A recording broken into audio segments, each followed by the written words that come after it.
ಗುರುಗಳಿಗೆ ವಂದಿಸುತ್ತಾ ಈ ಅವಕಾಶ ನೀಡಿದ ಶ್ರೀಕೃಷ್ಣ ಮಠಕ್ಕೆ ನಮಸ್ಕರಿಸುತ್ತಾ ಇವತ್ತು ನಾವು ಹೆಡ್ ಮಾಸ್ಟರ್ಗೆ ಪ್ರಶ್ನೆ ಕೇಳೋ ಸ್ಟೂಡೆಂಟ್ಸ್ ಥರ ಆಗಿಬಿಟ್ಟಿದ್ದೀವಿ.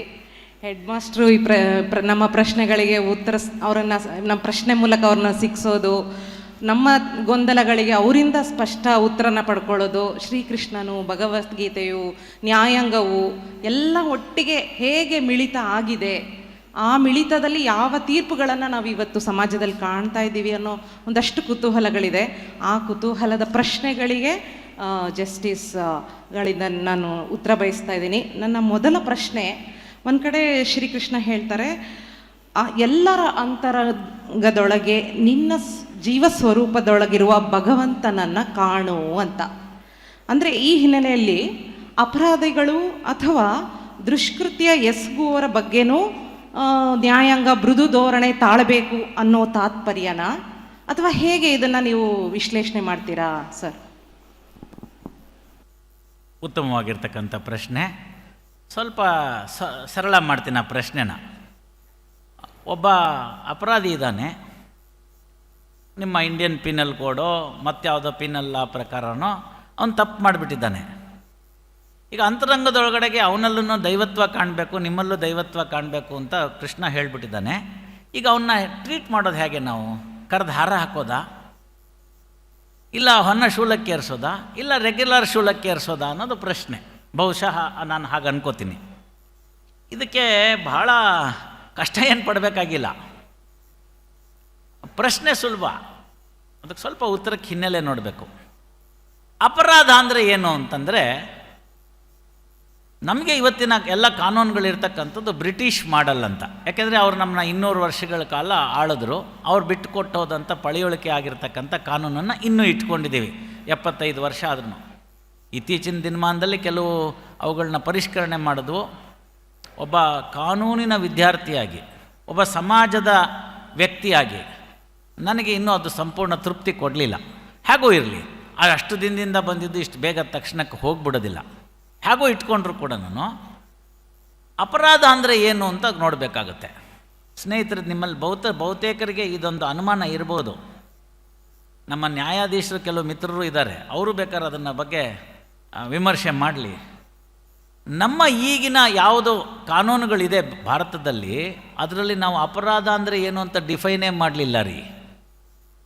ಮತ್ತು ಏನು ಮಾಡಿದ್ರಿ ಅಂತಂದರೆ, ನಾವು ಅಫೆನ್ಸ್ನ ಡಿಫೈನ್ ಮಾಡಿದ್ವಿ, ಕ್ರೈಮ್ನ ಡಿಫೈನ್ ಮಾಡಲಿಲ್ಲ. ನೋಡಿ ಎಷ್ಟು ಮೂಲಭೂತವಾಗಿ ಹೊಟ್ಟೋಗ್ಬಿಟ್ವಿ ನಾವು. Crime is different from offence ಅಂತ ಹೇಳ್ತೀವಿ ನಾವು. ಯಾವುದೋ ಒಂದು ಕೃತ್ಯವನ್ನು ನಾವು ಶಿಕ್ಷಿಸುವ ಅಪರಾಧ ಅಂತ ಕರೆದರೆ ಮಾತ್ರ ಅದು ಅಫೆನ್ಸ್ ಆಯಿತು. ಹಾಗೆ ಮಾಡದೇ ಇರತಕ್ಕಂಥ 10 ಹಲವು ಕುಕೃತ್ಯಗಳು ಅಲ್ಲಿ ಪುಸ್ತಕದಲ್ಲಿ ಹೇಳಿಲ್ಲ ಅಂತ ಬಿಟ್ಟು ಹೋಗ್ತಾ ಇದೆ. ಇಲ್ಲಿ ನಮಗೆ ತಾಕಲಾಟಗಳಾಗುತ್ತೆ. ಏನು ಸರ್ ಅಲ್ಲಿ ತಪ್ಪಂತ ಕಾಣ್ತಾ ಇದೆ, ನೀವೇನು ಮಾಡ್ದಲ್ಲಿ ಹಾಗೆ ಕಳಿಸ್ಬಿಟ್ರಲ್ಲ, ಏನು ಮಾಡೋದು ಅಂತ ಈ ಪ್ರಶ್ನೆಗೆ ಅಲ್ಲಿ ಉತ್ತರ ಸಿಕ್ಕುತ್ತೆ ನೋಡಿ. ಅದನ್ನು ನಮ್ಮ ದೇಶದಲ್ಲಿ ಹೇಗಿತ್ತು, ಬೇರೆ ದೇಶದಲ್ಲಿ ಹೇಗಿತ್ತು ಅಂದರೆ, 14ನೇ ಶತಮಾನದ ಆದಿಯೊಳಗ ತನಕ ಬ್ರಿಟಿಷರಿಗೆ ಅಪರಾಧ ಅನ್ನೋದ್ರೆ ಏನು ಅಂತ ಗೊತ್ತಿರಲಿಲ್ಲ ಅಂತ ಹೇಳ್ತಾರೆ. ಇದು ಬಹಳ ಆಘಾತಕಾರಿಯಾದ ವಿಷಯ ಅನ್ನಿಸ್ಬಿಡುತ್ತೆ. ಅಂಥ ಮುಂದುವರೆದ ದೇಶ ಅಂತ ಹೇಳ್ತಾರೆ. ನಾನು ಹೇಳಿದ್ರೆ ಯಥಾ ಪ್ರಕಾರ ಜನ ಏನು ಹೇಳ್ತಾರೆ ಅಂದರೆ, ಇವ್ರ ದೇಶನ ಹೊಗಳ್ಕೊಳ್ಳೋ ಹುಚ್ಚು, ಆದ್ದರಿಂದ ಹೇಳ್ಕೊತಾರೆ ಎಲ್ಲ ನಮ್ಮಲ್ಲಿತ್ತು ಅಂತ ಹೇಳ್ಬಿಡೋವಂಥ ಸುಲಭ ಅಂತ ಒಂದು ವಾದ. ನಾನು ಹೇಳಿದಿದ್ರೆ ಇದನ್ನು ಆಕ್ಷೇಪಾರ್ಹವಾಗಿ ತೆಗೆದುಕೋತಾ ಇದ್ರು. ನಾನು ಹೇಳಲಿಲ್ಲ, ಅವರ ಬ್ರಿಟಿಷಿನ ಜೂರಿಸ್ಟೇ ಇದನ್ನು ಅವ್ರದ್ದೊಂದು ಪುಸ್ತಕದಲ್ಲಿ ದಾಖಲೆ ಮಾಡಿದ್ರು. ಕೆನ್ನಿ ಅಂತ ಹೇಳಿ ವಿದೇಶದಲ್ಲಿ ಇರ್ತಕ್ಕಂಥ ಬ್ರಿಟಿಷ್ ಜೂರಿಸ್ಟ್ ಅವರು, ಕೆನ್ನೀಸ್ ಔಟ್ಲೈನ್ಸ್ ಆಫ್ ಕ್ರಿಮಿನಲ್ ಲಾ ಅಂತ ಒಂದು ಪುಸ್ತಕ. ಆ ಪುಸ್ತಕದಲ್ಲಿ ಬರೀತಾರೆ, ಬ್ರಿಟಿಷರಿಗೆ 14ನೇ ಶತಮಾನದ ಆದಿವರೆಗೆ ಅಪರಾಧ ಅಂದರೆ ಏನು ಅಂತ ಗೊತ್ತಿರಲಿಲ್ಲ ಅಂತಾರೆ. ಏನಂತ ಗೊತ್ತಿರಲಿಲ್ಲ ಅಂದರೆ ನಾವೇನು ಮಾಡೋದು ರೀ, ನಮ್ಮಲ್ಲಿ ಏನಾಗಿತ್ತು ಅಂತಂದರೆ, ಆಗ ಅವರು ಹೇಳ್ತಾರೆ ಒಂದು ಹೇಜಿ ಐಡಿಯಾ ಇತ್ತು. ಸಿವಿಲ್ ರಾಂಗ್ ಅನ್ನೋದ್ರ ಮೇಲೆ ಹೇಳ್ತಾರೆ, ಇನ್ನೇನೋ ನೀನು ಮಾಡಿದೆ ಅದಕ್ಕೆ ನನಗೇನೋ ತೊಂದರೆ ಆಯಿತು, ನಿಂತಿದ್ದಂಥ ಗಾಡಿಗೆ ಬಂದು ನೀನು ರಿವರ್ಸ್ ತೊಗೊಳ್ಳುವಾಗ ಡಿಕ್ಕಿ ಹೊಡೆದು ನನಗೆ ಗಾಡಿಗೆಲ್ಲ ತೊಂದರೆ ಆಯಿತು, ಅದಕ್ಕೆ ದುಡ್ಡು ಕಟ್ಕೊಡಪ್ಪ ಅಂತ ಕೇಳಿದರು. ಅದಕ್ಕೂ ಅವರಲ್ಲಿ ಕಾನೂನಿತ್ತು. ಆ ಹಿಂದಿಂದ ತೊಗೊಳ್ಳುವಾಗ ಅವ್ನು ನಿಷ್ಕಾಳಜಿತನದಿಂದ ಅವ್ನ ಮಗು ಮೇಲೆ ಹತ್ತಿಸ್ಬಿಟ್ರೆ ಏನು ಅಂದರೆ ಅವ್ರ ಹತ್ರ ಉತ್ತರ ಇರಲಿಲ್ಲ. ಆಗ ಅವ್ರೇನು ಮಾಡ್ತಾರೆ, ಒಂದು ಫೆಲೋನಿನ ಪದವನ್ನು ಮೊದಲನೇ ಬಾರಿಗೆ 14ನೇ ಶತಮಾನದಲ್ಲಿ ಕಂಡುಹಿಡ್ಕೋತಾರೆ. ಹಾಗೆ ಕಂಡುಹಿಡ್ಕೊಂಡಿದ್ದಂಥ ಫೆಲೋನಿನ ಪದನೇ ಮುಂದೆ ಕ್ರೈಮ್ ಆಗುತ್ತೆ, ಅವರೆಲ್ಲ ಬರ್ಕೋತಾರೆ. ಅದೇ ಕಾನೂನು ತೊಗೊಂಬಂದು ನಮಗಿಟ್ರು. ಆ ಹಳೆ ಪಾತ್ರೆನಲ್ಲಿ ಸೀದೋಗಿರೋ ಊಟನ ನಾವು ತಿಂದು ತಿಂದು ತಿಂದು ತಿಂದು ಅದನ್ನೇ ಇನ್ನೂ ತಿಂತಾ ಇದ್ದೀವಿ. ಅದಕ್ಕೋಸ್ಕರ ತಾಕ್ಲಾಟ ಬರ್ತಿದೆ. ಹಾಗಾದ್ರೆ ನಿಮ್ಮಲ್ಲಿ ಏನಾಗಿತ್ತು ಅಂತ ಕೇಳ್ತು ಅಂತಂದರೆ, ನಮ್ಮಲ್ಲಿ ಪಾತಕ ಅಂದರೆ ಏನು ಅನ್ನೋದನ್ನು ಡಿಫೈನ್ ಮಾಡಿದರು. ಡಿಫೈನ್ ಮಾಡೋದು ಅಷ್ಟೇ ಅಲ್ಲ, ಅದನ್ನು ವರ್ಗೀಕರಣ ಮಾಡಿದರು. ವರ್ಗೀಕರಣ ಮಾಡೋ ಅಂಥ ಸಂದರ್ಭದಲ್ಲಿ ಯಾಕೆ ಆಗುತ್ತೆ ಒಂದು ಕ್ರೈಮ್ ಅಂತಂದರೆ, ಸ್ಪಷ್ಟವಾಗಿ ಅದನ್ನು ವಿವರಣೆ ಮಾಡಿ ಡಿಫೈನ್ ಮಾಡಿ ಅದ್ರ ಜೊತೆಗೆ ವರ್ಗೀಕರಣ ಏನು ಮಾಡಿದರು ಅಂದರೆ, ಪಾಪ ಆಗೋದೆಲ್ಲ, ಇಂಥ ಪಾತಕಗಳೆಲ್ಲ ಆಗೋದೆಲ್ಲ ಒಂದು ಎರಡೇ ಕಾರಣಕ್ಕಾಗಿ ಅಂತ ಸ್ಪಷ್ಟವಾಗಿ ವರ್ಗೀಕರಣ ಮಾಡಿಬಿಟ್ರು. ಮೊದಲನೇದು ಹೆಣ್ಣಿಗಾಗಿ, ಎರಡನೇದು ಮಣ್ಣಿಗಾಗಿ ಅಂತ. ಇವೆರಡು ತೆಗೆದುಹಾಕ್ಬಿಟ್ರೆ ನಾಳೆ ಬೆಳಗ್ಗೆ IPCನೇ ಎಸ್ದು ಬಿಡ್ಬೋದು. ಇದು ಯಾಕಾಗುತ್ತೆ ಅಂತ ಕೇಳಿದ್ರು. ಇದು ಯಾಕಾಗುತ್ತೆ ಅಂತ ಕೇಳಿದಾಗ ಸ್ವಲ್ಪ ಒಂಚೂರು ಹಿನ್ನೆಲೆ ಹೋಗಬೇಕಾಗತ್ತೆ. ಹಿನ್ನೆಲೆ ಹೋದಾಗ ಏನಾಗುತ್ತೆ ಅಂದರೆ, ದೇವರು ನನಗೆ ಕಾಣ್ತಾ ಇಲ್ಲ, ಅವನೆಲ್ಲೋ ಕಾಣಿಸೋದಷ್ಟು ದೂರದಲ್ಲಿದ್ದಾನೆ, ಆದರೆ ಇದ್ದಾನೆ ಅಂತ ನನಗೊಂದು ನಂಬಿಕೆ ಇದೆ. ಅವನು ನನ್ನ ಬೇಕು ಬೇಡಗಳನ್ನ ನೋಡ್ಕೋತಾನೆ, ನನ್ನ ಸುಖವನ್ನು ನೋಡ್ಕೋತಾನೆ, ಆನಂದವನ್ನು ನೋಡ್ಕೋತಾನೆ.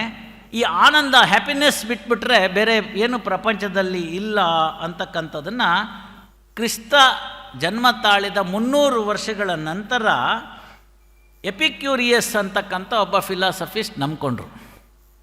ಸ್ವಲ್ಪ ನಾನು ಅದನ್ನು ಯಾಕೆ ಚರಿತ್ರೆ ಹೇಳ್ತೀನಿ ಅನ್ನೋದಕ್ಕೋಸ್ಕರ.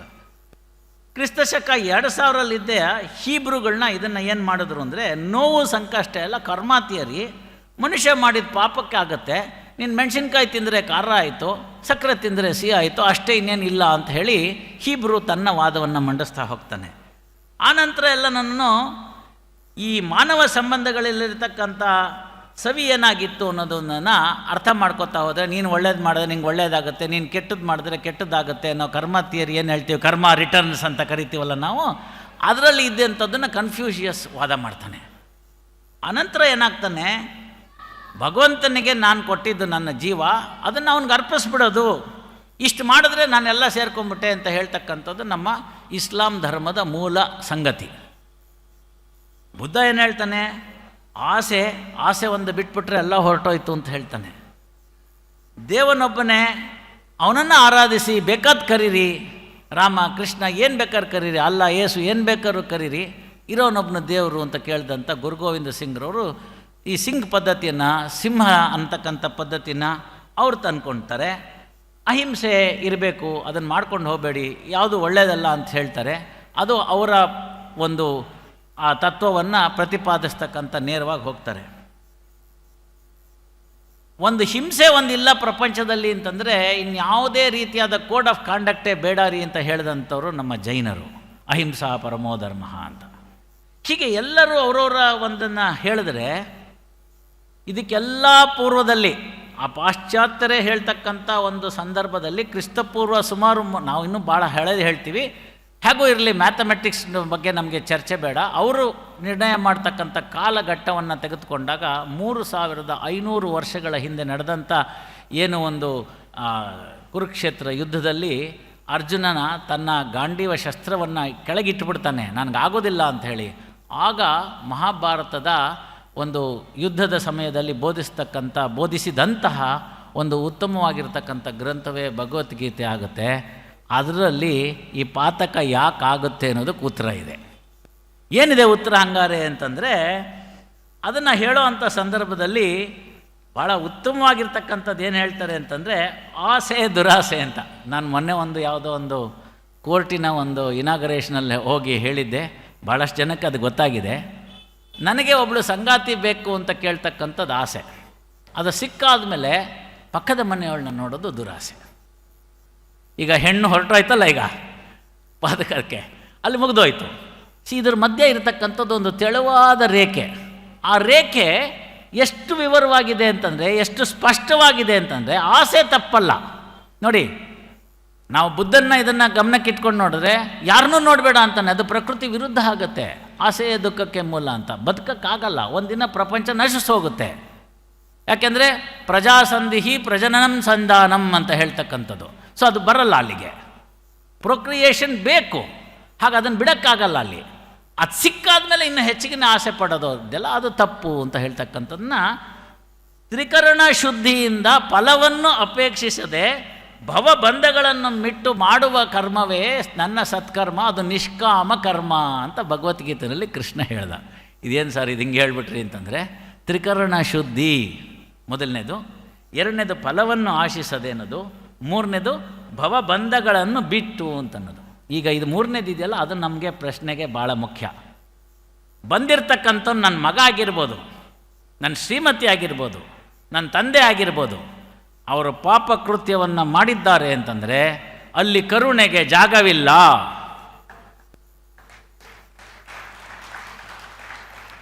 ನಾವು ಕಾಣ್ತೀವಿ ಇದನ್ನು. ಪರಶುರಾಮರಿಗೆ ಅವ್ರ ತಂದೆ ಹೇಳ್ತಾರೆ, ರೇಣುಕ ಏನೋ ತೊಂದರೆ ಮಾಡಿದಾಳೆ, ಕಡ್ದು ಹಾಕ್ಬಿಡು ಅವಳ ತಲೆನ ಅಂತ. ಬೇರೆ ಮಕ್ಕಳು ಕಡ್ದು ಹಾಕಲಿಲ್ಲ. ಪರಶುರಾಮರು ಕೊಡ್ಲಿ ತೊಗೊಂಡ್ರು, ಕಠಾರ್ ಅಂತ ಕಡ್ದುಬಿಟ್ರು. ಎಲ್ರಿಗೂ ಆಶ್ಚರ್ಯ ಆಯ್ತು ಇದೇನು ಅಂತ. ಆಮೇಲೆ ಪ್ರಶ್ನೆ ಕೇಳಿದ್ರು ಆ ತಂದೆ ಹತ್ರ, ನಂಗೆ 3 ವರ ಕೊಡು ಅಂತ. ಏನು ಅಂದರೆ, ಮೊದಲನೇದು ಅವಳನ್ನ ಬದುಕಿಸು ಅಂತ, ಎರಡನೇದು ಅವಳಿಗೆ ನಾನು ಕಡ್ದು ಹಾಕಿದ್ದೀನಿ ಅನ್ನೋದು ಸ್ಮರಣೆ ಅಂತ ಹೋಗಿಸ್ಬಿಡು ಅಂತ, ಮೂರನೇದು ಮುಂದೆ ಯಾವತ್ತೂ ನೀನು ಈ ಥರ ಯಾವ ಮಕ್ಕಳಿಗೂ ನಿನ್ನ ತಾಯಿ ತಲೆ ಕಡಿ ಅಂತ ಹೇಳಬೇಡ ಅಂತ. ನೋಡಿ, ಅಂದರೆ ಆ ಕೃತ್ಯಕ್ಕೆ ತಕ್ಕಂತಹ ಶಿಕ್ಷೆಯನ್ನು ವಿಧಿಸುವಾಗ ಅಂತಃಕರಣ ಕೂಡದು ಅಂದಮೇಲೆ ಏನಾಯಿತು, ಅಲ್ಲಿ ಬಂದಿರತಕ್ಕಂಥವನು ಯಾವುದೇ ಆದರೂ ಕೂಡ ಭವಬಂಧಗಳನ್ನು ಬಿಟ್ಟು ಕರ್ಮವನ್ನು ಮಾಡು ಅಂತ. ತ್ರಿಕರಣ ಶುದ್ಧಿ ಇದೆ, ಅಲ್ಲಿ ನನಗೆ ಮಮಕಾರ ಕಾಣ್ತಿಲ್ಲ, ಮತ್ತೇನು ಮಾಡ್ತಾ ಇದ್ದೀನಿ, ಕರ್ಮಾಫಲಗಳನ್ನ ದೇವ್ರಿಗೆ ಬಿಡ್ತಾ ಇದ್ದೀನಿ. ನಾನೇನೋ ಗುಂಡು ಹಾರಿಸು ಅಂತಾರೆ ಹಾರಿಸ್ತೀನಿ, ಹಾರಿಸಿದಾಗ ಮಧ್ಯೆ ಇನ್ಯಾರನ್ನು ಅಡ್ಡ ಬಂದು ತಪ್ಪಿಸ್ಬೋದು ಭಗವಂತ, ನಮಗೆ ಗೊತ್ತಿಲ್ವಲ್ಲ. ಹಾತಿ ಮೇರೆ ಸಾತಿ ಪಿಕ್ಚರ್ ನೋಡಿದವ್ರಿಗೆಲ್ಲ ಜ್ಞಾಪಕ ಇರುತ್ತದು. ರಾಜೇಶ್ ಖನ್ನನ್ನು ಉಳ್ಸೋಕ್ಕೆ ಮಧ್ಯ ಆನೆ ಬಂದ್ಬಿಟ್ಟು ಆನೆ ಸತ್ತು ಹೋಗುತ್ತೆ. ಆಗ್ಬೋದಲ್ಲ, ನಿಮ್ಮ ಕೈಯಲ್ಲಿದೆಯಾ ಅದು, ಆನೆ ಬರುತ್ತೆ ಅಂತ ಗೊತ್ತಿತ್ತಾ?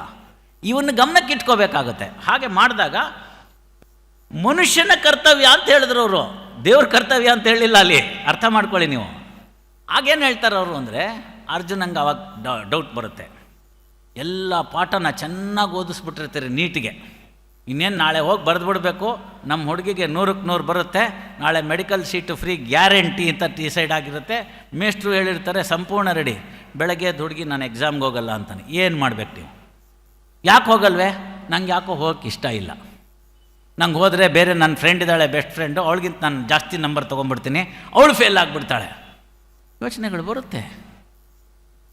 ಇಂತಹ ಸಂದರ್ಭಗಳಿಗೆಲ್ಲ ಪ್ರತಿದಿನ ಅರ್ಜುನ ಇಲ್ಲಿ ಕೂತ್ಕೊಂಡು ಇಂತಹ ಸಂಶಯಗಳನ್ನ ಹೇಳ್ತಾ ಇದ್ದಾನ್ರಿ. ಈ ಕೇಸ್ನಲ್ಲಿ ಏನು ಮಾಡಲಿ ನನಗೆ ಅನ್ನೋ ಸಂಶಯ ಬರ್ಬೋದು, ಅಂತಃಕರಣ ಇಟ್ಕೋಬೋದು. ಅಂಧಾನುಕರಣೆ ಅಂತಃಕರಣ ಬೇಡ, ಇಲ್ದರೆ ಅದು ಧೃತರಾಷ್ಟ್ರ ಪ್ರೀತಿ ಆಗ್ಬಿಡುತ್ತೆ. ದ್ರೌಪದಿ ವಸ್ತ್ರಾಕ್ಷಯದ ಒಂದು ಭಾಗ ನೋಡೋಣ. ತುಂಬ ಜನ ವಸ್ತ್ರಾಪಹರಣ ಅಂತಾರೆ, ನಾಳೆಯಿಂದ ಯಾರು ಅನ್ಕೂಡ್ದದ್ನ. ಇದು ನನ್ನ ಕಳಕಳಿಯ ಮನವಿ. ಯಾಕೆಂದರೆ ಅಲ್ಲಿ ವಸ್ತ್ರಾಪಹರಣ ಆಗಲಿಲ್ಲ, ಪಾಸಿಟಿವ್ ಸೈಡ್ನ ನೋಡಿ, ಅಲ್ಲಾಗಿದ್ದು ವಸ್ತ್ರಾಕ್ಷಯ. ಮಾಡಿದಂಥ ಕೃತ್ಯ ಯಾರು? ದುಶ್ಯಾಸನ. ಯಾಕೆ ಅಂತ ಕೃತ್ಯ ಬಂತು? ದುರ್ಯೋಧನನ ಪ್ರೇರಣೆ ಮೇಲೆಗೆ. ದುರ್ಯೋಧನಂಗೆ ಯಾಕಾಗಿತ್ತು? ಇದೇ ದ್ರೌಪದಿನ ಸ್ವಯಂವರದಲ್ಲಿ ಸೋತಿದ್ದ ಅವನು, ಕೈಲಾಗಲಿಲ್ಲ ಕಾಂಪಿಟೇಷನ್ನು, ಸೋತೋಗಿದ್ದ. ಇಬ್ಬರಿಗೂ ಒಬ್ಬರೇ ಮೇಷ್ಟ್ರು, ಅದೇ ದ್ರೋಣಾಚಾರ್ಯರೇ ಇವ್ರಿಗೆಲ್ಲ ಕಲಿಸ್ಕೊಟ್ಟಿದ್ದು. ಮೇಲಿರ್ತಕ್ಕಂಥ ಮತ್ಸ್ಯಯಂತ್ರವನ್ನು ಭೇದಿಸಲಾರ್ದಲ್ಲೇ ಕರ್ಣ ಸೋತಿದ್ದ, ದುರ್ಯೋಧನ ಸೋತಿದ್ದ. ಈಗ ಇವನಿಗೊಬ್ಬಳಿದ್ದಾಳೆ ಹೆಂಡತಿ ದುರ್ಯೋಧನಂಗೆ. ಇದ್ದ ಮೇಲಿಂದ ಪುನಃ ದ್ರೌಪದಿ ಮೇಲೆ ಯಾಕೆ ಕಣ್ಣು? ಅಲ್ಲಿ ಆಸೆ ದುರಾಸೆ ಬಂದು ಹೋಯ್ತಲ್ಲ, ಪಾತಕಕ್ಕೆ ಸಿಕ್ಬಿಡ್ತಲ್ಲ. ಈಗ ಅವನನ್ನು ನೀನು ಹಾಗೆ ಬಿಟ್ಬಿಡ್ತೀಯಾ ಅಂತ ಕೇಳಿದ್ರೆ ಅವನು ಅದನ್ನೇನು ಮಾಡ್ತಾನೆ? ಕುಹಕದಿಂದ ಮೋಸ ಮಾಡಿ ಅವಳನ್ನು ಗೆಲ್ಲಕ್ಕೆ ಪ್ರಯತ್ನ ಮಾಡ್ತಾನೆ. ಆಗ ಭಗವಂತ ಹೇಳ್ತಾನೆ, ದಾಸರು ಸ್ಪಷ್ಟವಾಗಿ ಹೇಳ್ಬಿಡ್ತಾರೆ, ಕರಿರಾಜ ಕರೆಸಿದನೆ. ಜಿಪ್ ಫೈಲ್ಗೆ ಯಾರು ಬೇಕು ಅಂದರೆ ಉತ್ತರ ಅದೇನೇ. ಅತ್ಯಂತ shortest form of zip file ಯಾವತ್ತಾರು ಇದೆ ಅಂದರೆ ದಾಸರ ಪದಗಳು. ನಾನೇನು ಮಾಡಿದೆನೋ ರಂಗಯ್ಯ ರಂಗ ನೀಯನ್ನು ಕಾಯಬೇಕು ಅಂತ. ಅದರೊಳಗಡೆ ಬಂದಿರತಕ್ಕಂಥ ಪ್ರಶ್ನೆನಲ್ಲಿ ಹೇಳ್ತಾರವರು, ಕರಿರಾಜ ಕರೆಸಿದನೆ ಅಂತ. ಅದು ಗಜೇಂದ್ರ ಮೋಕ್ಷದ ಕತೆ. ಇನ್ನೊಮ್ಮೆ ಹೇಳೋಣ. ದ್ರೌಪದಿ ದೇವಿ ಬರೆದೋಲೆ ಕಳುಹಿದಳೆ ಅಂತ ದಾಸರು ಬರೀತಾರೆ. ಏನು ಅವತ್ತೇನು ಮೊಬೈಲ್ ಫೋನ್ ಇತ್ತಾ? ಫೋನ್ ಮಾಡೋಕ್ಕೆ Krishna I am in trouble ಅಂತ ಒಂದು SMS ಕಳಿಸಿದ್ಲಾ? ವಾಟ್ಸಪ್ ಹಾಕಿದ್ಲಾ? ನೋಡಿ, ನೀವು ಯೋಚನೆ ಮಾಡಬೇಕಾದಂಥದ್ದು. ನಿಮ್ಮ ಮನಸ್ಸಿನಲ್ಲಿ ಭಗವಂತನ ಮೇಲೆ ಅಷ್ಟು ನಂಬಿಕೆ ಇದ್ದರೆ, ಶೂರರಾದ 5 ಪಾಂಡವರು ಗಂಡಂದರು ಕೂತಿದ್ರೆ ಕೂಡ ತಲೆ ತಗ್ಗಿಸಿ ಕೂತಿದ್ದಾರೆ. ಕಾಯಬೇಕಾದಂತಹ ರಾಜನಾಗಿರ್ತಕ್ಕಂಥ ರಾಜಧರ್ಮವನ್ನು ಬಿಟ್ಟು ಧೃತರಾಷ್ಟ್ರ ಪ್ರೇಮವನ್ನು ತೋರಿಸ್ತಾನೆ. ಕುರುಡ ಮನಸ್ಸಿನಿಂದ, physically he is blind but mentally he was very active, he was supporting Duryodhana. Bhishma ಕಾಮನ್ ಪ್ರಿಪಾಸಿಟಸ್ಸು ಸಹಾಯಕ್ಕೆ ಬರಲಿಲ್ಲ. ಹೇಳ್ಕೊತಂತ ಮೇಷ್ಟ್ರು ದ್ರೋಣಾಚಾರ್ಯರು ಗೊತ್ತಿತ್ತು ಯಾವುದು ತಪ್ಪು ಯಾವುದು ಸರಿ ಅಂತ, ಸುಮ್ಮನೆ ಕೂತರು. Passive support. ಇವ್ರಿಗೆಲ್ಲ ಶಿಕ್ಷೆ ಆಗಬೇಡವಾ? ಹಾಗಾಗಿ ಶಿಕ್ಷೆಗೆ ಕೃಷ್ಣ ಹೇಳ್ತಾನೆ, ಇವರೆಲ್ಲ ಇಂಥದನ್ನೆಲ್ಲ ಮಾಡಿದ್ದನ್ನು ನೀನು ಮರ್ತುಬಿಟ್ಯಾ? ಅವರೆಲ್ಲ ಬಾಂಧವರಲ್ಲ, ಅವರೆಲ್ಲ ಅನ್ಯಾಯದ ಪರ ನಿಂತವರು. ಈ ಯುದ್ಧ ನಡೀತಿರೋದು ಧರ್ಮ ಮತ್ತು ಅಧರ್ಮಕ್ಕೆ ಮಧ್ಯ. ಇಲ್ಲಿ ಯಾವುದು ಕರುಣೆ ಕಕ್ಲಾತಿ ಇಲ್ಲ. ಯುದ್ಧಕ್ಕಿಳಿದ ಮೇಲೆ ತಲೆ ಏನು ತೊಡೆಯನ್ನು ಬಾರ್ಸಾಕು ಅಂತ ಹೇಳ್ತಾನೆ. ಇಂಥ ಪಾಸಿಟಿವ್ ಸೈಕಾಲಜಿಕಲ್ ಟ್ರೀಟ್ಮೆಂಟ್ ಎಲ್ಲರೂ ಇದೆ ಇವತ್ತಿನ ದಿನ ಪ್ರಪಂಚದಲ್ಲಿ. ಅದಕ್ಕೆ ಗೀತೆ ಬಿಟ್ಟರೆ ನೆಲೆ ಸಿಗುತ್ತೆ. ಸೊ ಇಂಥ ಗೀತೆನಲ್ಲಿ ಪಾಠವನ್ನು ಕಲ್ತಿರ್ತಕ್ಕಂಥ ಯಾರಾದರೂ ಒಬ್ಬರು ಜಡ್ಜ್ ಇದ್ದರೆ, ಅಲ್ಲಿ ಯಾವನೇ ಬಂದಿರತಕ್ಕಂಥವನಿರ್ಬೋದು, ಅವನು ನನ್ನ ಕಣ್ಣ ಮುಂದೆ ಕೇವಲ ಅಪರಾಧಿ. ಅವನ ಅಪರಾಧ ಅವನು ಮಾಡಿರ್ತಕ್ಕಂಥದ್ದು ಸಾಬೀತಾಗಿದೆ. ನಮ್ಮ ಕಾನೂನಿನ ವ್ಯವಸ್ಥೆಯಲ್ಲಿ ಅವನು ಮಾಡಿರ್ತಕ್ಕಂಥ, ಅವನ ಮೇಲೆ ಹೊರಿಸಿರ್ತಕ್ಕಂಥ ತಪ್ಪು ಸಂಶಯಾತೀತವಾಗಿ ಸಾಬೀತಾಗಿದೆ ಅಂತಾದರೆ ಆ ಕ್ಷಣದಲ್ಲಿ ಯಾವ ಅಂತಃಕರಣನೂ ಇಲ್ಲ. ಆಗ ನಾನು ಮಾಡಬೇಕಾದಂಥದ್ದೇನು ಅಂತಂದರೆ, ತ್ರಿಕರಣ ಶುದ್ಧಿಯಿಂದ ಫಲವನ್ನು ಅಪೇಕ್ಷಿಸದೆ ಭವಬಂಧಗಳನ್ನು ಬಿಟ್ಟು ತೀರ್ಪನ್ನು ಕೊಟ್ಟು ಅವನಿಗೆ ಬೇಕಾಗಿರ್ತಕ್ಕಂತಹ ಸೂಕ್ತವಾದ ಶಿಕ್ಷೆ ಏನಿದೆ ಅದನ್ನು ವಿಧಿಸಿದರೆ ಮಾತ್ರ ನಾನು ವಾಪಸ್ ಹೋಗಿ ಕೃಷ್ಣನ ಹತ್ರ ಭೇಟಿ ಮಾಡಿದಾಗ, ಯಮಲೋಕಕ್ಕೆ ಹೇಳಿದಾಗ, ನೋಡಪ್ಪ I have done my best, ಅಲ್ಲಿಗೆ ಮುಗಿಯುತ್ತೆ ನನ್ನ ಚಾಪ್ಟ್ರು. ಆದ್ದರಿಂದ ಯಾವ ನ್ಯಾಯಾಧೀಶನಿಗೂ ಈ ತೊಳಲಾಟ ಬೇಡ. ಅದಕ್ಕೆ ಯಾರು ಅದನ್ನು ಅಷ್ಟು ಸರಿ ಮಾಡಿಕೊಡ್ತಾರೆ ಅಂತಂದರೆ, ಅಷ್ಟು ಸಮರ್ಪಕವಾದ ಶಕ್ತಿ ಯಾವಾಗ ಬರುತ್ತೆ ಅಂತಂದರೆ, ಗೀತೆ ಓದ್ಕೊಂಡಿದ್ರೆ ಬರುತ್ತೆ. ನಿಮ್ಮ ಪ್ರಶ್ನೆ ಉತ್ತರ ಸಿಕ್ತು ಅಂತ ಭಾವಿಸ್ತೀನಿ. ಕೆಲವು ಸತಿ ಹಾಗೆ ಆಗುತ್ತೆ. ಕೆಲವು ಜ್ಞಾನಿಗಳ ಹತ್ರ ಮಾತಾಡ್ತಿರ್ಬೇಕಾದ್ರೆ ಒಂದು ತಗೊಂಡ್ರೆ ಒಂದು ಫ್ರೀ ಬರುತ್ತೆ. ನಾನು ಎರಡನೇ ಪ್ರಶ್ನೆ ಕೇಳಬೇಕು ಅಂತ ಅನ್ಕೊಂಡಿದ್ದೆ ದೃಢ ಸಂಕಲ್ಪದ ಬಗ್ಗೆ. ಅವ್ರಾಗಲೇ ಅದಕ್ಕೆ ಉತ್ತರ ಕೊಟ್ಟಾಗಿದೆ. ಯಾಕಂದ್ರೆ ಅರ್ಜುನ ಹೋಗಿ ಯುದ್ಧದಲ್ಲಿ ನಿಂತ್ಕೊಂಡಾಗ ಕೃಷ್ಣನ ಹತ್ರ ಕೇಳ್ತಾನೆ, ಅಯ್ಯೋ ಎಲ್ಲ ನಮ್ಮವರೇ ಇದ್ದಾರೆ, ಏನ್ ಮಾಡ್ಲಿ ಅಂತ ಕೇಳ್ತಾನೆ. ಅದಕ್ಕೆ ಕೃಷ್ಣ ಹೇಳ್ತಾನೆ, ಏನನ್ನೂ ನೋಡ್ಬೇಡ ನೀನು, ಅವರು ಯಾರು ಅಂತ ನನಗೆ ಗೊತ್ತು, ನೀನು ಬರೀ ನಾನು ಹೇಳಿರೋ ಕೆಲಸವನ್ನ ಮಾಡು, ಹೂಡು ಬಾಣವನ್ನ ಅಂತ ಹೇಳ್ತಾನೆ. ಯಾರು ಹಿಂದೆ ಮುಂದೆ ಯಾರು ನೋಡಿಲ್ಲ, ಅರ್ಜುನ ಆ ಕೆಲಸವನ್ನ ಮಾಡ್ದ. ಅದೇ ತರನೇ ಇವತ್ತು ನ್ಯಾಯಾಧೀಶರು ಮತ್ತು ನ್ಯಾಯಮೂರ್ತಿಗಳು ಹಾಗಿರ್ಬೇಕು ಅಂತ ಹೇಳ್ತಾರೆ. ಈ ಒಂದು ಪ್ರಶ್ನೆ ಕೇಳಬೇಕಾಗಿತ್ತು, ಕೇಳಲ್ಲ. ನೆಕ್ಸ್ಟ್ ಇನ್ನೊಂದು ಪ್ರಶ್ನೆಯನ್ನ ನಾನು ಆಗ್ಲೇ ರೆಡಿ ಮಾಡ್ಕೊಂಡು ಬಂದಿದ್ದೆ. ಅದೇನು ಅಂತ ಹೇಳಿದ್ರೆ, ಈ ಭಾರತದಂತಹ ಬಹು ಸಂಸ್ಕೃತಿ, ಧರ್ಮ ಮತ್ತು ಧರ್ಮ ಸೂಕ್ಷ್ಮಗಳನ್ನ ಒಳಗೊಂಡಂತಹ ಈ ಒಂದು ದೇಶದಲ್ಲಿ ಹೇಳಿ, ನಿಜವಾಗ್ಲೂ ಭಗವದ್ಗೀತೆ ನ್ಯಾಯಾಂಗದಲ್ಲಿ, ಭಗವದ್ಗೀತೆಯು ಅಥವಾ ಭಗವದ್ಗೀತೆಯೇ ನ್ಯಾಯಾಂಗದಲ್ಲಿ ಪ್ರಸ್ತುತ ಆಗಬಹುದಾದರೆ ಹೇಗಾಗಬಹುದು, ಯಾಕಾಗಬಹುದು, ಎಷ್ಟಾಗಬಹುದು? ನೋಡಿ, ಪ್ರಶ್ನೆ ಹಲವು ಜನರಿಗೆ ಒಂದೇ ಫ್ರೀ ಸೈಜಿನ ನ್ಯಾಯದಾನ ಪ್ರಕ್ರಿಯೆ. ಯಾರ್ಯಾರು ರೆಡಿಮೇಡ್ ಬಟ್ಟೆ ತೊಗೊಂಡಿದ್ದೀರಿ ಅವ್ರಿಗೆಲ್ಲ ಗೊತ್ತಿದೆ. 42 ಅಂತ ಒಂದು ಸೈಜ್ ಶರ್ಟ್ ಕೊಟ್ಟರೆ ತೋಳೇನೋ ಕರೆಕ್ಟ್ ಆಗ್ಬೋದು, ಹೊಟ್ಟೆ ಭಾಗ ಹೇಗೆ ತೀರ್ಮಾನ ಮಾಡೋದು? ಕೆಲವ್ರಿಗೆ ದಪ್ಪ ಹೊಟ್ಟೆ ಇರ್ಬೋದು, ಕೆಲವು ಸಣ್ಣ ಹೊಟ್ಟೆ ಇರ್ಬೋದು. ಅಲ್ಲೆಲ್ಲ ಅಳಕ ಬರುತ್ತೆ ಸಣ್ಣ ಹೊಟ್ಟೆ ಇರೋರಿಗೆ. ಎದೆ ಭುಜವನ್ನು ಲೆಕ್ಕಾಚಾರ ಮಾಡಿ ಇಷ್ಟಕ್ಕೆ ಇಷ್ಟು ಅಂತ ಹೇಳಿ ಒಂದು ಕಾನೂನನ್ನು ನಮಗೆ ತಯಾರು ಮಾಡಿಕೊಟ್ಟಿದ್ದಾರೆ. ಇಲ್ಲಿ ಭಗವದ್ಗೀತೆ ಮತ್ತು ನಮ್ಮ ಫಿಲಾಸಫಿನ ಸೇರಿಸೋಣ. ಗುರುಗಳ ಮುಂದೆ ನಾನು ಚಿಕ್ಕವನಾಗ್ತೀನಿ ಅದನ್ನು ಮಾತಾಡೋಕ್ಕೆ, ಆದರೂ ಕೂಡ ಅದನ್ನು ಹೇಳಬೇಕಾಗುತ್ತೆ. ಒಂದು ಡಾಕ್ಟ್ರಿನ್ ಆಫ್ ದತ್ತ ಸ್ವಾತಂತ್ರ್ಯ ಅಂತ ಇದೆ. ಅದನ್ನು ನಾವು ನಮ್ಮ ಕಾನೂನಲ್ಲಿ ಡಿಸ್ಕ್ರಿಷನರಿ ರಿಲೀಫ್ ಅಂತ ಹೇಳ್ತೀವಿ. ಡಾಕ್ಟ್ರಿನ್ ಆಫ್ ದತ್ತ ಸ್ವಾತಂತ್ರ್ಯ ಅನ್ನೋದೊಂದು ತತ್ವಜ್ಞಾನದ ಒಂದು ಪ್ರಮೇಯ. ಎಲ್ಲವನ್ನೂ ಭಗವಂತ ಮಾಡಿಸ್ತಾನೆ, ಕೃಷ್ಣ ಮಾಡಿಸ್ತಾನೆ ಅಂತಂದರೆ, ಈ ಕಡೆ ಭಟ್ರ ಆರ್ಗ್ಯುಮೆಂಟ್ ಕೇಳ್ತೀನಿ, ಆ ಕಡೆ ಪವನಜ ಅವ್ರ ಆರ್ಗ್ಯುಮೆಂಟ್ ಕೇಳ್ತೀನಿ, ನಾನು ಸುಮ್ಮನೆ ಕೂತ್ಬಿಡ್ತೀನಿ. ಯಾಕೆಂದರೆ ನಿಯಾಮಕ ಭಗವಂತ ಅವ್ನು ನನಗೇನು ಹೊಳಿಸ್ತಾನೆ, ಸ್ಟೆನೋಗ್ರಾಫರ್ ಏನೋ ಒಂದು ತೀರ್ಪು ಕೊಡ್ತಾರೆ, ಕೊಟ್ಟಿದ್ದಕ್ಕೆ ನಾನು ಸೈನ್ ಹಾಕ್ಬಿಟ್ಟೆ ಮುಗಿದೋಯ್ತು ಅಂತ. ಇದಕ್ಕೆ ನ್ಯಾಯಾಧೀಶ ಆಗಬೇಕಾ? ಹಾಗೆ ಏಕೆ ಎಲ್ಲ ಭಗವಂತ ನಿಯಾಮಕ ತಾನೆ, ನಾನು ಕರ್ತ ಹರಿಕರ್ತ ಎಲ್ಲ ಭಗವಂತ ಮಾಡಿಸ್ತಾನೆ, ನಾನೇನು ಮಾಡೋಕ್ಕಿದೆ, ನಾನು ಸುಮ್ಮನೆ ಇರ್ತೀನಿ ಅಂತ ಅಲ್ಲ. ಜ್ಞಾನವನ್ನು ಕೊಟ್ಟೆ. ಒಂದು ಸಣ್ಣ ಉದಾಹರಣೆ ನೋಡೋಣ. ಒಂದು ಹಸು ಇದೆ, ಅದನ್ನು ಗೂಟಕ್ಕೆ ಕಟ್ಟಾಕಿದ್ದಾರೆ. 1-2 ಗಂಟೆ ಆಯಿತು, ಹಸುವಾಗಿದೆ. ಅದಕ್ಕೊಂದು 15 ಮೀಟರ್ದು ಒಂದು ಹಗ್ಗವನ್ನು ಕಟ್ಟಿ ಒಂದು ಗೂಟಕ್ಕೆ ಕಟ್ಟಾಕಿದ್ದಾರೆ. 10 ಮೀಟರ್ ಅಂತರದಲ್ಲಿ ಹುಲಸಾದ ಹಸಿ ಹುಲ್ಲು ಬೆಳೆದು ನಿಂತಿದೆ. ಅಲ್ಲೇ ಒಂದು ಬಾನಿನಲ್ಲಿ ನೀರಿದೆ. ಈಗ ಈ ಹಸು ನನ್ನ ಗೂಟಕ್ಕೆ ಕಟ್ಟಾಕಿದರೆ, ಆದ್ದರಿಂದ ನಾನು ಕೂತಲ್ಲೇ ಕೂತಿರ್ತೀನಿ, ಹುಲ್ಲು ತಾನಾಗೇ ಕತ್ತರಿಸ್ಕೊಂಡು ಬಂದು ನನ್ನ ಮುಂದೆ ಬೀಳಲಿ, ನೀರು ತಾನಾಗೇ ಹರ್ಕೊಂಬಂದು ನನ್ನ ಮುಂದೆ ಬಿತ್ತು ಅಂತಾನೆ ನಾನು ಕುಡಿತೀನಿ, ಇಲ್ಲದಿದ್ದರೆ ನನಗೆ ಸ್ವಾತಂತ್ರ್ಯ ಇಲ್ಲ, ನನ್ನ ಹಗ್ಗಕ್ಕೆ ಕಟ್ಟಾಕಿದ್ದಾರೆ ಅಂದರೆ ಏನು ಮಾಡಬೇಕು? ಇಲ್ಲಿರ್ತಕ್ಕಂಥವರೆಲ್ಲ ಹೇಳ್ತೀರಿ, ಏನಿಲ್ಲ ಸರ್, ಹಸು ಎದ್ದು ಹೋಗಿ 15 ಅಡಿ ದಾರ ಇದೆ, 10 ಅಡಿನಲ್ಲಿ ಅದಕ್ಕೆ ಬೇಕಾಗಿರ್ತಕ್ಕಂಥ ಹುಲ್ಲು ನೀರು ಸಿಗ್ತಾ ಇದೆ, ಎದ್ದು ಹೋಗಿ ಅದನ್ನು ಮಾಡಬೇಕು ಅಂತ. ಇದನ್ನು ಡಾಕ್ಟ್ರಿನ್ ಆಫ್ ದತ್ತ ಸ್ವಾತಂತ್ರ್ಯದ ಪರಂತು ಅಂದರೆ ಎಕ್ಸೆಪ್ಷನ್ ಅಂತ ಕರಿತೀವಿ ನಾವು. ಮನುಷ್ಯನಿಗೂ ಹಾಗೆ ಬಂಧಗಳನ್ನು ಯಾವುದನ್ನು ಇಟ್ಟಿದ್ದಾನೆ ಅಂತಂದರೆ, ಯಾವುದು ಸತ್ಕರ್ಮಗಳನ್ನು ಮಾಡಬೇಕು ಅದನ್ನು ಮಾಡಲೇಬೇಕು ಅಂತ. ಇದನ್ನು ನಾವೇನು ಹೇಳಿದ್ವಿ ಅಂದರೆ ಕೋಡ್ ಆಫ್ ಕಾಂಡಕ್ಟ್ ಅಂದ್ವಿ.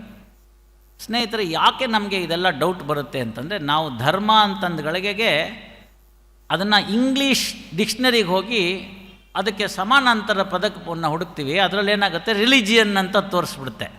ಇಲ್ಲಿ ತಾಕ್ಲಾಟ ಆಗಿರೋದು.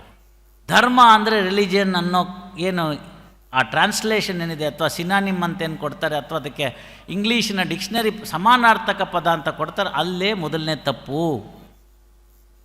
ಬೆಳಗ್ಗೆ ಊಟ ಮಾಡಿದವ್ರಿಗೆಲ್ಲ ನೆನಪಿದೆ, ಕೋಸಂಬರಿ ಬೇರೆ, ಪಲ್ಯ ಬೇರೆ, ಸಾರು ಬೇರೆ, ಹುಳಿ ಬೇರೆ, ಪಾಯಸ ಬೇರೆ, ಸಾರಲ್ಲೇ 2 ವಿಧ, ಹುಳಿಲೇ 3 ವಿಧ, ಮಜ್ಜಿಗೆ ಅಲ್ಲಿ ಬಡಿಸಿದ್ರೆ ಅದರಲ್ಲಿ ಬೇರೆ ಇದೆ, ಮೊಸರು ಅಡುಗೆ ಮಾಡಿಸಿದ್ರೆ ಅದರಲ್ಲಿ ಬೇರೆ ಇದೆ, ಬೇಕಾದಷ್ಟು ವ್ಯಂಜನಗಳಿದೆ. ಸೌತೆಕಾಯಿ ಬೇರೆ, ಅದರ ರುಚಿ ಬೇರೆ, ಬೆಂಡೆಕಾಯಿ ಬೇರೆ, ಅದರ ರುಚಿ ಬೇರೆ.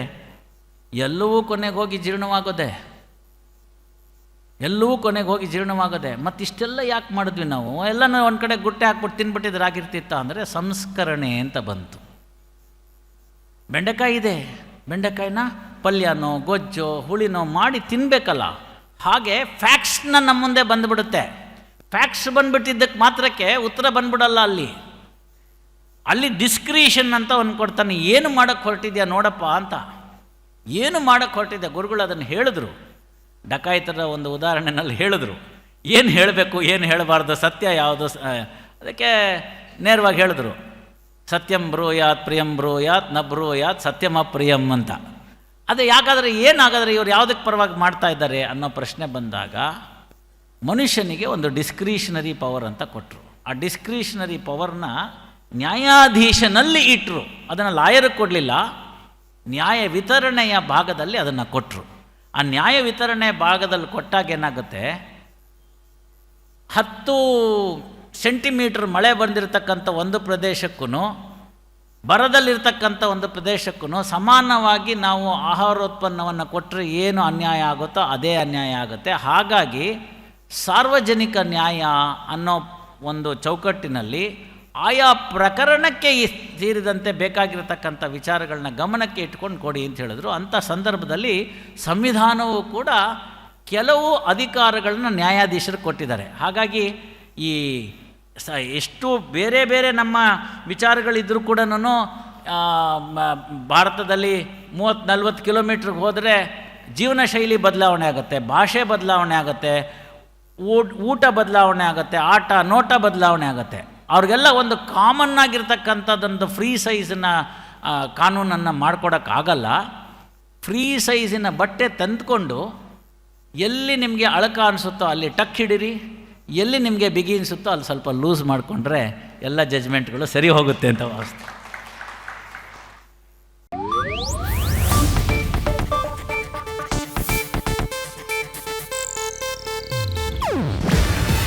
ಇದು ಏಷ್ಯಾನೆಟ್ ನ್ಯೂಸ್ ನೆಟ್ವರ್ಕ್ ಪ್ರಸ್ತುತಿ. ನೀವು ನೋಡ್ತಿದ್ದೀರಾ ಏಷ್ಯಾನೆಟ್ ಸುವರ್ಣ ನ್ಯೂಸ್.